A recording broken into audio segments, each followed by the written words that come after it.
സ്ത്രീകളുടെ അടിവസ്ത്രവും ധരിച്ച് ജനമധ്യത്തിൽ റീൽസ് ഷൂട്ടിനിറങ്ങിയ യുവാവിനെ പൊതിരെ തല്ലി നാട്ടുകാർ. ലെഗിൻസും ബ്രായും ധരിച്ചാണ് യുവാവ് ജനക്കൂട്ടത്തിനിടയിൽ ഇറങ്ങിയത്. തുടർന്ന് റീൽസ് ഷൂട്ട് നടക്കവെയാണ് അടി കിട്ടിയത്.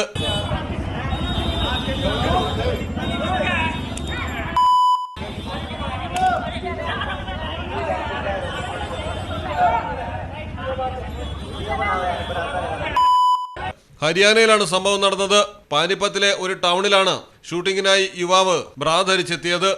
ഷൂട്ടിംഗ് തുടങ്ങിയതോടെയാണ് ആൾക്കാർ അടുത്തുകൂടിയതും പുരുഷന്മാരെ അപമാനിക്കുന്നു എന്ന് ചോദിച്ച് ചീത്ത പറഞ്ഞ് മർദ്ദിച്ചതും.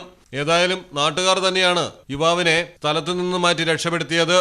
News desk Malayalam television. ഇനി നിങ്ങളുടെ വീടുകൾക്കും കെട്ടിടങ്ങൾക്കും മരത്തിനേക്കാൾ വിലക്കുറവിലും മരത്തെ വെല്ലും കരുത്തുമായി ഫെയർടെക് സ്റ്റീൽ വിൻഡോ ആൻഡ് ഡോർസ്. ഫെയർടെക്കിന്റെ മാത്രമായി പ്രത്യേകതകൾ. ഹൈ ക്വാളിറ്റി GA ഷീറ്റിൽ നിർമ്മിക്കുന്നവ. തിരഞ്ഞെടുക്കുവാൻ ആകർഷകമായ ഡിസൈനുകൾ വിവിധങ്ങളായ അളവുകളിൽ ലഭ്യമാകുന്നു. ഫെയർടെക് സ്റ്റീൽ വിൻഡോ ആൻഡ് ഡോർസ്.